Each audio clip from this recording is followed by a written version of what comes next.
Nobody said a word. That's the part people always forget when they tell this story. They remember the score. They remember the looks on people's faces. They remember what happened after. But nobody ever talks about the silence that came first. That long, heavy silence in the middle of a room full of people who thought they already knew how everything was going to go. I've thought about that silence a lot. Because sometimes silence is just quiet, and sometimes silence is a verdict. This is the story of a woman named Ida Mae Croft.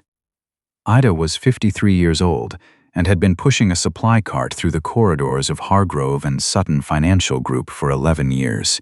She knew every corner of that building. She knew which fluorescent bulb in the fourth-floor hallway flickered twice before it steadied. She knew that the partner's bathroom on 6 always needed extra paper towels on Monday mornings because of the weekend catering events. She knew when the AC unit in Conference Room B was going to rattle before it rattled because she'd reported it 4 times and nobody had fixed it. She was the kind of woman people looked through, not at. Through. Her uniform was gray.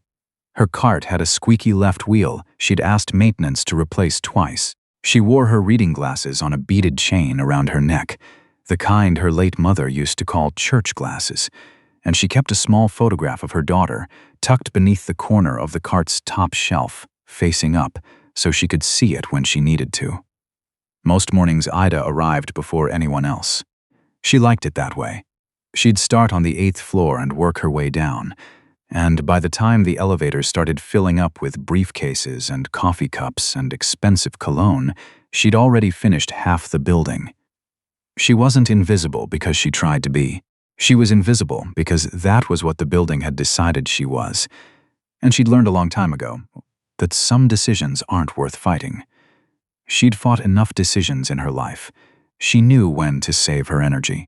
What nobody at Hargrove and Sutton knew, not the partners, not the HR staff, not the young associates who walked past her without looking up from their phones, was that before Ida Mae Croft had ever pushed a supply cart anywhere, she had spent 22 years as a federal public defender in the Eastern District of Virginia. 22 years. She had argued before the Fourth Circuit Court of Appeals 14 times. She had won 11 of those cases.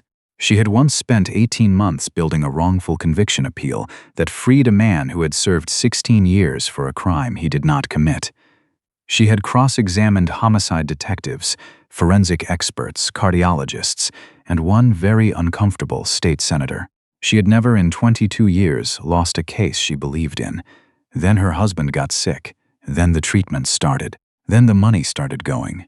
Places money was not supposed to go, and the cases started feeling heavier than they used to.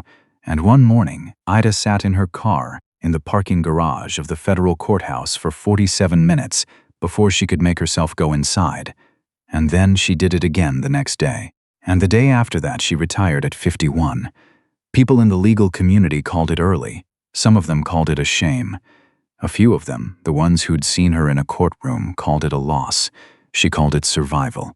She took the custodial position at Hargrove and Sutton because it was close to her apartment, because it had health insurance, and because it asked nothing of her brain that she wasn't prepared to give. She pushed her cart. She refilled the soap dispensers. She replaced the burned-out bulbs. She went home. She did not talk about her past, not because she was ashamed of it, but because it wasn't anyone's business. The man's name was Brandon Vick. He was 31 years old, 2 years out of a top 10 law school, and he had recently made junior associate at Hargrove and Sutton in what he described, at every available opportunity, as record time. He was the kind of person who used the phrase record time in reference to his own accomplishments. He was the kind of person who printed his LSAT score on the inside of his personality and expected people to feel it when they shook his hand. He was not a bad attorney, technically speaking.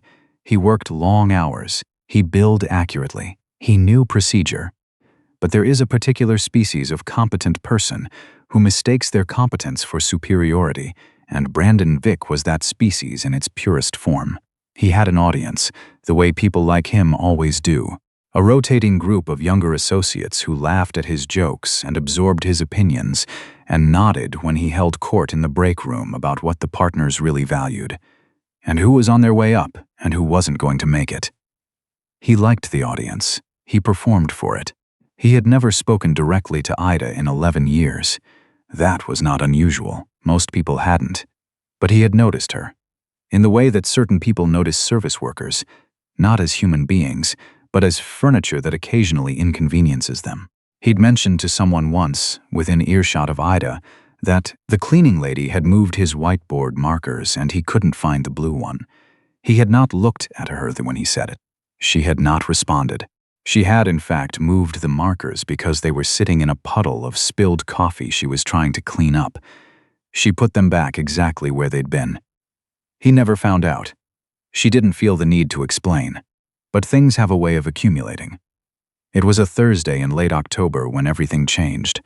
The firm had rented out the main conference hall on the 7th floor for an internal training event, some kind of mock trial exercise that the litigation department ran every year to prep the younger associates. They'd set up chairs in rows, a mock witness stand, a projection screen. There were maybe 40 people in that room by mid-afternoon, a mix of junior associates, paralegals, a few senior attorneys who'd come to observe, and a retired federal judge named Harriet Bloom, who came in every year to evaluate. Ida had been asked to check in on the room twice, once before it started to make sure the supplies were stocked, and once around 3 o'clock to clear away the lunch remnants from the side tables. She came in quietly at 3, the way she always came in anywhere, and started clearing cups and napkins from the far end of the room. The exercise was in a break between rounds. People were talking, stretching, checking their phones. Nobody paid her any attention. Nobody except Brandon. He was standing with a group of 3 other associates near the front, and he was in the middle of telling some kind of story about a deposition he'd handled. And when he glanced over and saw Ida at the side table, something shifted in his expression. Something that had less to do with her specifically and more to do with the audience he was currently performing for. "Hey," he said, loud enough to carry. "You! What's your name?" Ida looked up. She set down the stack of cups she was holding. "Ida," she said. He smiled like he'd been given something. "Ida, right. Hey, Ida, you've been around here a while, right? Long time?" 11 years, she said. 11 years. He turned to his audience, spreading his hands slightly, like a comedian setting up a bit. "So Ida, you probably know the firm pretty well. Probably heard a lot of conversations in your time, right? Walking through, cleaning up." He paused. "Tell me something. You ever watch any of these training exercises we do? You ever think to yourself, I could do that?" A few of his associates laughed. Not meanly, exactly. More the way people laugh when they're not sure yet if something is funny, but they want to be on the right side of it. Ida looked at him for a moment. "No," she said simply. "No?" He nodded slowly, like he was considering something philosophical.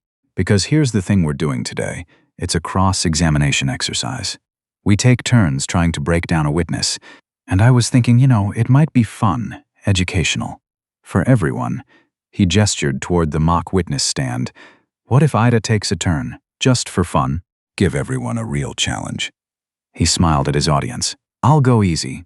The room was not quite quiet yet, but it was getting there. Ida stood still for a moment. She looked at him.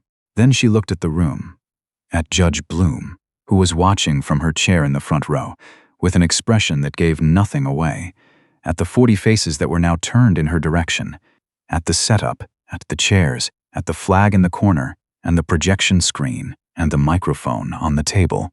She had stood in rooms like this before. She set down her cleaning cloth very neatly on the side table. She smoothed the front of her uniform. "All right," she said. Brandon had expected her to laugh and decline. "That's the thing about moments like this. The person setting up the joke is never prepared for the joke to turn around." He'd built the bit on the assumption that she would be flustered, would shake her head, would shuffle back to her cart and give his audience something to smile about for the rest of the afternoon. He had not prepared for her to walk calmly to the witness stand and sit down. There was a shift in the room that was hard to describe. It wasn't dramatic. Nobody gasped. But something changed, some ambient thing, the way air pressure changes before a storm, the kind of change your body registers before your brain does. Judge Bloom sat up slightly in her chair. Brandon recovered quickly. the way people with good social instincts do when something goes sideways. He picked up a folder, whatever was sitting on the table, and walked toward the center of the room with his courtroom walk. He had a good courtroom walk. He knew it. He started with basics, soft questions, the kind designed to establish authority while giving the witness a false sense of ease. What's your name? How long have you worked here? What are your daily responsibilities? He spoke in the clipped, slightly too loud voice that young litigators develop when they're performing competence rather than expressing it. Ida answered every question. She did not fidget. She did not look at the ceiling. She did not do the thing most people do under questioning, that subtle collapsing inward, the apologetic slope of the shoulders, the upward inflection that turns statements into questions. She sat exactly as she had sat in thousands of hours of federal courtrooms, upright, still, with her hands folded in her lap and her eyes on the person speaking. Brandon felt it. He didn't know what it was yet, but he felt it. He started pressing. He asked about a hypothetical, some scenario he'd pulled from the exercise materials, about a fictional employee who'd witnessed a workplace incident. He tried to catch her in a contradiction, then tried to suggest her memory was unreliable, then tried to insinuate that her account was shaped by personal interest. These were standard techniques. He was competent with them. Each time he pressed, Ida waited. She let his question finish, let the room absorb it. Then she answered. Not defensively, not emotionally, but precisely. She answered the question that had been asked, not the question that had been implied. When he suggested her memory was unreliable, she agreed, pleasantly, that human memory was fallible as a general principle, and then pointed out the 3 specific details she had provided that were verifiable by documentary evidence and therefore not a matter of memory at all. Brandon blinked. He tried a different angle. He asked a compound question, a trick, the kind designed to force a witness to either accept a false premise or appear evasive trying to reject it. Most witnesses, even experienced ones, stumble here. You have to identify the false premise and surgically remove it from the question before you can answer the actual question beneath it. Ida identified the false premise, not aggressively, not with any visible satisfaction. She said quietly, I'd like to separate the 2 parts of that question, if I may. The first part assumes I was in the room at the time of the incident, which I wasn't. That's in the timeline I gave earlier. If you'd like to ask me about what I observed before I left, I'm happy to answer that. The room was very quiet now. Someone in the back coughed. Brandon tried 3 more approaches in the next 12 minutes. Each one was technically sound. Each one failed. Not failed catastrophically. Not failed in some dramatic scene-making way. They failed the quiet way. The way you lose an argument you didn't realize you were having until you look up and find yourself 2 steps behind with no clear way back to the front. He tried to catch her on procedure. She caught his procedure question before it landed and redirected it with a reference to a specific federal rule of evidence that she cited by number. He tried to challenge her credibility with a hypothetical about bias. She acknowledged the hypothetical, agreed it would be a valid concern if applicable, and explained in 1 sentence why it wasn't applicable here. He tried once, near the end, to simply overpower the moment with volume and pacing, the courtroom equivalent of turning the music up when you're losing the argument, and she simply waited him out, sitting with complete stillness until he ran down, and then she said, "Are you finished with that question?" He said yes. She answered it. Nobody clapped. I want to be clear about that. Nobody clapped, nobody cheered, nobody made it into a scene. That's not what happened. What happened was quieter than that, and more permanent. Judge Harriet Bloom, who had spent 31 years on the federal bench and had seen every variety of courtroom performance that existed, set down her notepad. She had been writing notes, the way she always did. She stopped writing and just looked at Ida for a moment. And then she said, in the mild, unhurried voice she used to deliver opinions, "Young man, I'd like to ask the witness a question, if you don't mind stepping back."